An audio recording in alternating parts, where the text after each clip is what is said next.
Hi, hello everyone. Welcome to session 1. In this session, I am going to discussing about PUC Unit 3, Cell Structure and Function, Chapter 8, Cell, the Unit of Life. Dear students, already you know about a cell. Cell is the fundamental structural and functional unit of living organism. Without cell, there is no life, there is no organism. So, all living organism composed of cells. And some organisms composed of single cell. Single cell is called unicellular organism, and some organism composed of many cells, multi-cells, is called multicellular organism. Yes, some organism composed of single cell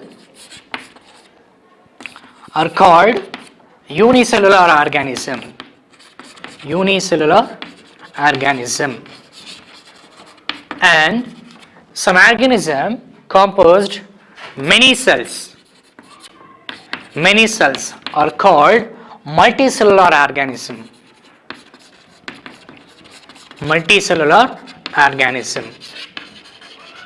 Yes, the students already we know about cell. Cell is the fundamental structural and functional unit of living organism or life.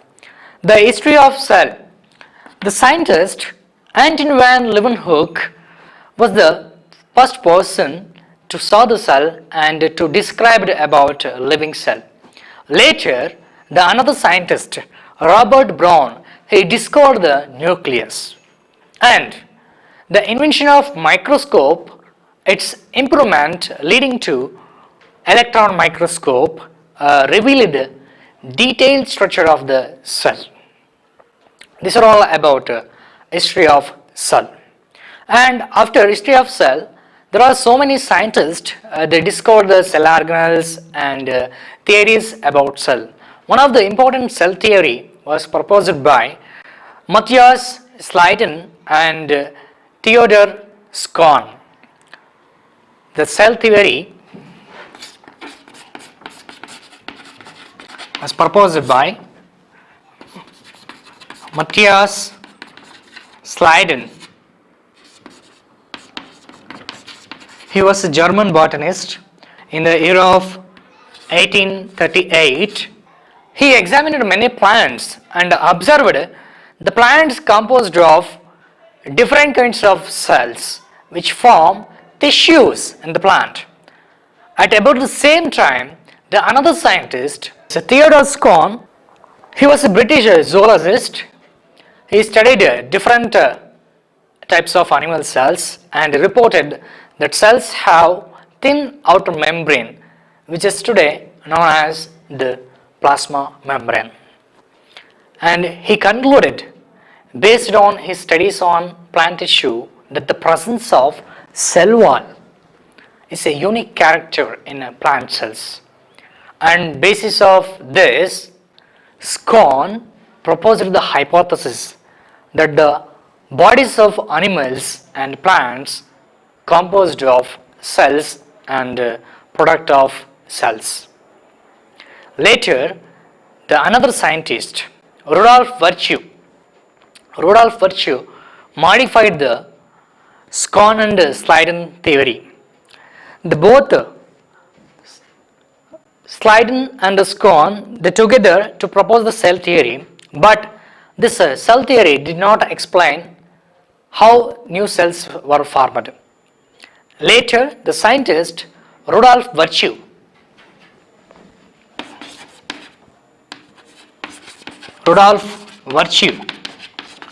in the year of 1855, he explained cell divide, and the cells are dividing from or arising from free existing cell, that is called omnicellula acellular.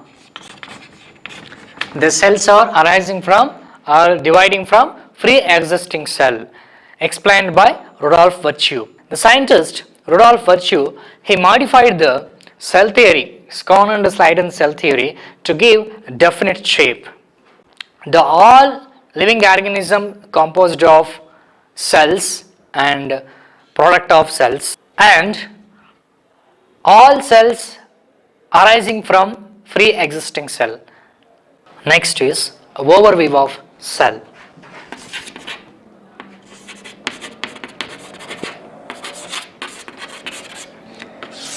Dear students, you have earlier observed the cells of onion peel and human cheek cells under the microscope. The onion cell, which is typically plant cell, it has distinct cell wall as its outer boundary. Within the outer boundary, presence of cell membrane or plasma membrane. And also the human cheek cells also have an outer membrane as the delimiting structure of the cell. Inside each cell is a dense membrane bound structure is called nucleus. The nucleus contains chromosomes which in turn contain genetic material that is called DNA.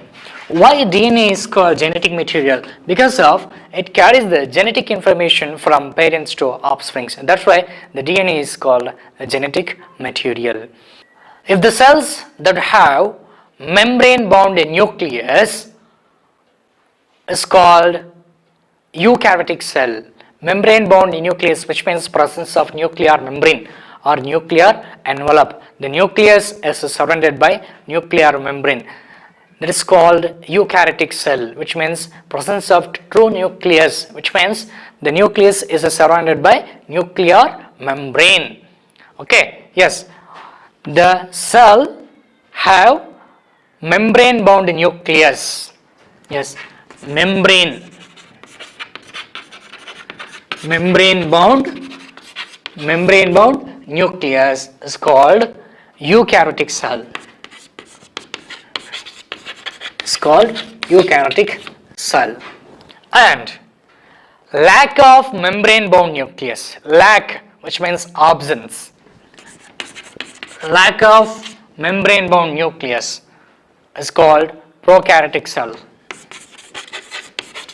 It's called prokaryotic cell.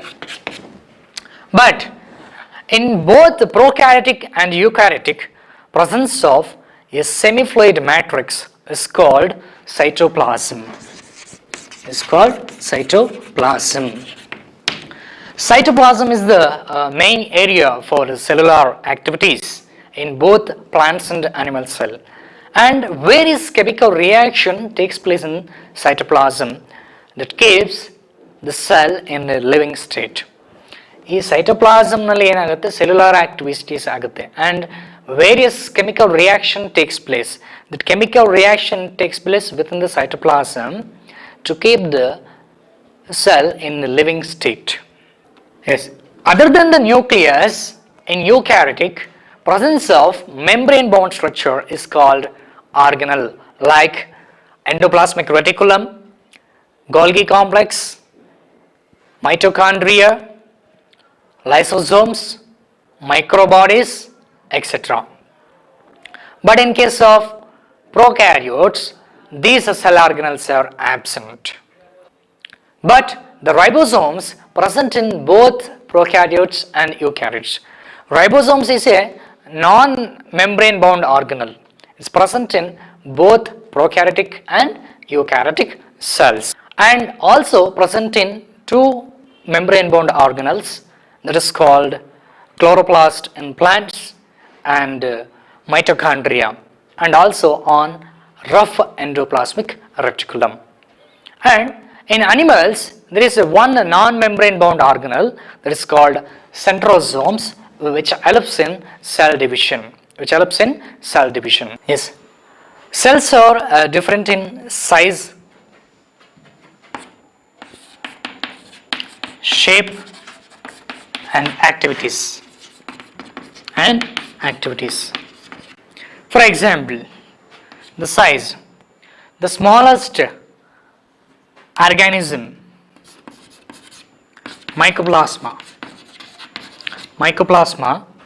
which is 0.3 micrometer in length. And bacteria, the bacterial range is 3 to 5 micrometer. 3 to 5 micrometer. The largest cell isolated in an egg of an ostrich, and for multicellular organisms, the human RBC, which is 7.0 micrometer in diameter, and the nerve cells are some of the longest cells, and there are different shapes. Cells are obtained in different shapes. Example: polygonal, cuboid, discoid, and columnar, and spherical, and oval, and thread-like and irregular in shape.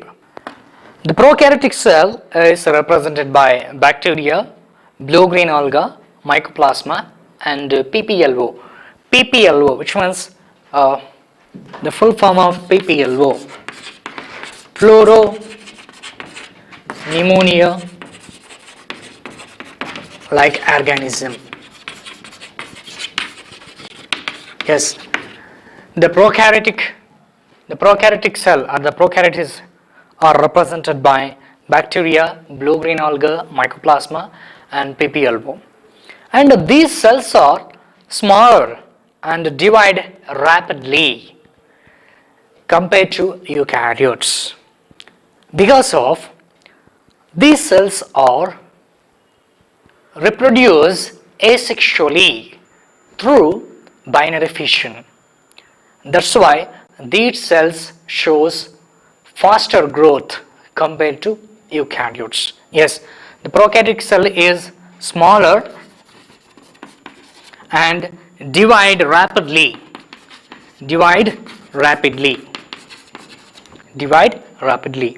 And the membrane bound nucleus is absent, or lack of membrane bound nucleus, or well developed nucleus. Membrane bound nucleus, which means absence of nuclear membrane. And absence of cell organelles, which means also lack of cell organelles. And presence of DNA. The DNA is naked because of there is no nuclear envelope, there is no nuclear membrane. So that's why here the genetic material DNA is naked.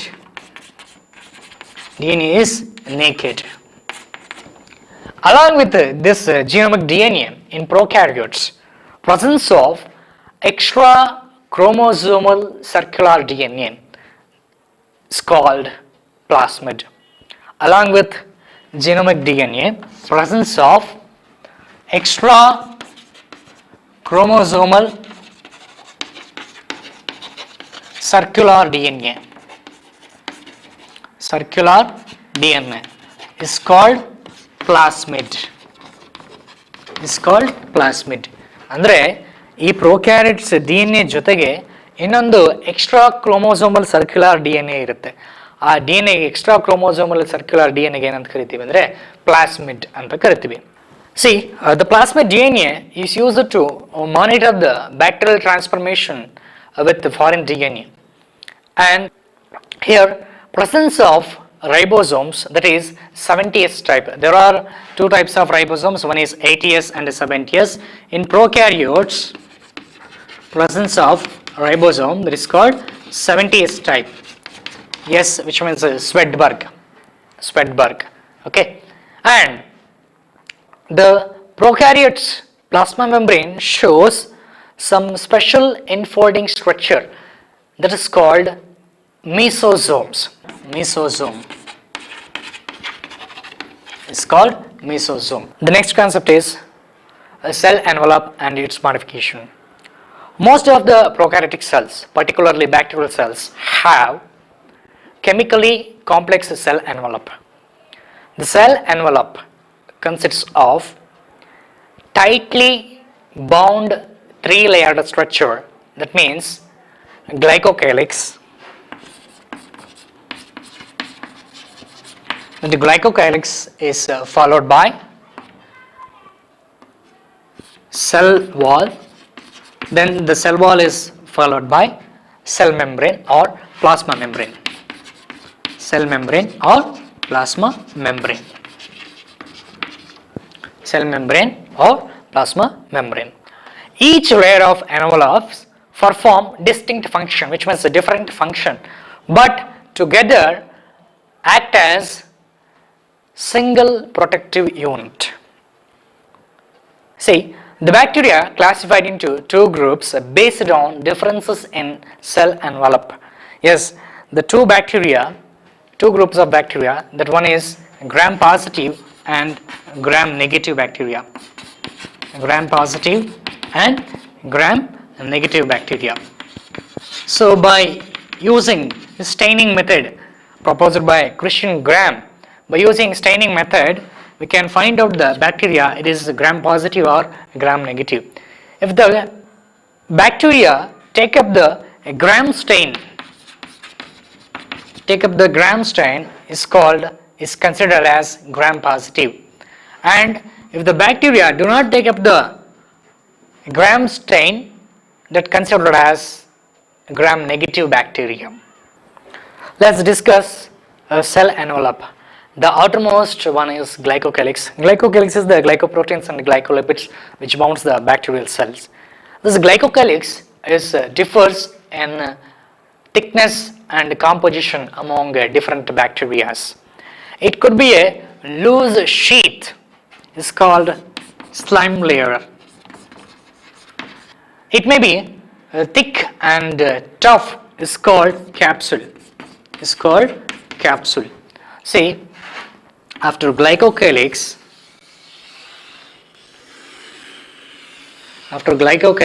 is followed by cell wall.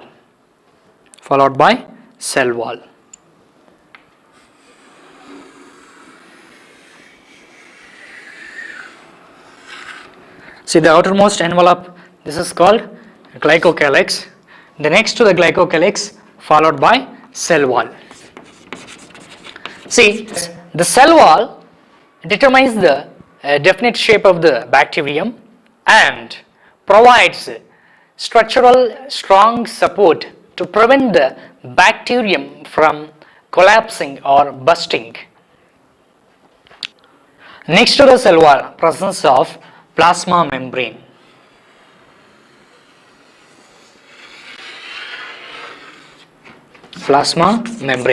See, this plasma membrane is permeable in nature, which means it allows the molecules and it's interact with the outside world. And sometimes the plasma membrane shows a special membranous structure. Yes.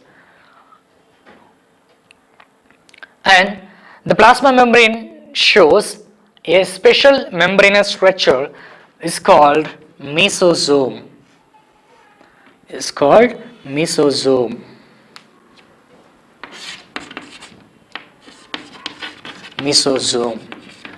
See, this is the plasma membrane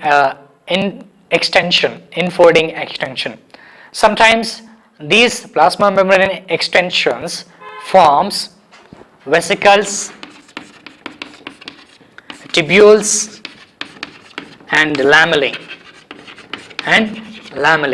They helps in cell wall formation, DNA replication and distribution of daughter cells, and also respiration, secretion of enzymatic content, and it increases the surface area of a plasma membrane. So these are all functions of these extensions. In some other prokaryotes like cyanobacteria, cyanobacteria shows other membranous extension into the cytoplasm are called chromatophore. That chromatophores contain pigments. Yes, the outer cell envelope is a glycocalyx. It acts as external barrier, and the glycocalyx is differ in composition and thickness among different bacteria. It could be loose shape is called a slime layer, and it may be thick and tough is called a capsule. And next to the glycocalyx is followed by cell wall. Cell wall it determines the definite shape of the bacteria and provides strong structural support to the bacterium from collapsing or bursting. Next to the cell wall, presence of plasma membrane. This plasma membrane is permeable in nature and similar to the of eukaryotic plasma membrane. And here the plasma membrane shows a membranous structure, membranous infolding structure, that is called mesosomes. And these plasma membrane extensions sometimes forms vesicles, tubules and lamellae. They helps in cell wall formation, DNA replication, distribution of daughter cells and also respiration, and to increase the surface area of plasma membrane and the secretion of enzyme content. And in some other prokaryotes like cyanobacteria, there are also some extension to the cytoplasm are called chromatophores, which contain pigments. See, we talked about prokaryotes. Particularly some bacteria are motile or non-motile. Motile or non-motile. Motile, which means it shows the movement. Non-motile, there is no movement. If the bacteria is motile, if the bacteria shows motile, which means show the movement, presence of a thin filamentous extension from the cell wall, that is called flagella.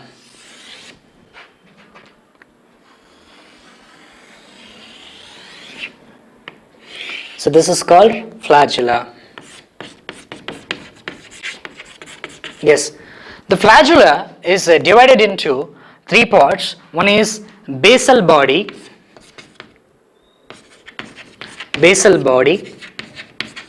and filament, finally hook. These are all the parts of flagella. If the bacteria are motile, which means movement, the movement takes place by the help of a thin filamentous extension from a cell wall, that is called flagella. The flagella consists of three parts: basal body, filament and hook. The largest portion of the flagella, that is called filament. Yes, and beside the flagella, presence of a elongated tubular like structure, that is called pili. Beside the flagella, presence of a elongated tubular like structure, that is called pili. It contains a special protein, that is called pillin. And in between the pili, presence of a bristle like structure, that is called fimbriae, which is sprout out from the bacteria, that is called fimbriae. Okay, so beside the flagella, presence of a elongated tubular like structure, that is called pili. It contains special protein, that is called pillin. In between the pili, presence of a small bristle like structure, that is called fimbriae. See, both the pili and the fimbriae not involved in movement of bacteria. The fimbriae, which helps to attachment of bacteria to the rocks and host tissues. Yes, the next is ribosomes and inclusion bodies.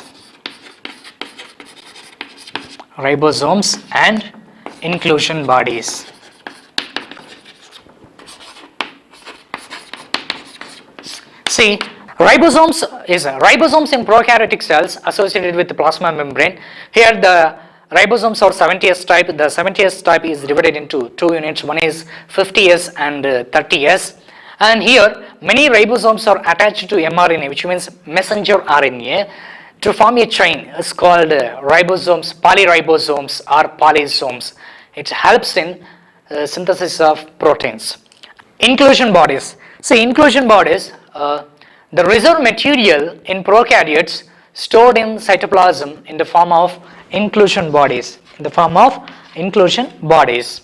See, these inclusion bodies is not bounded by any membrane, and it's freely present in cytoplasm. Example, phosphate granules, synophysin granules, and glycogen granules. Yes. And the gas vacuoles are found in blue, green, and purple and green photosynthetic bacteria. Dear students, in this session we had discussed about introduction to cell history, cell theory, and overview of cell and prokaryotic cell, and cell envelope and its modification, glycocalyx, cell wall, plasma membrane, and types of bacteria, gram positive and gram negative bacteria, and flagella. The bacteria, if the bacteria is motile, which means movement takes place by flagella, flagella pods, and pili, fimbriae, and ribosomes, and inclusion bodies. Thank you.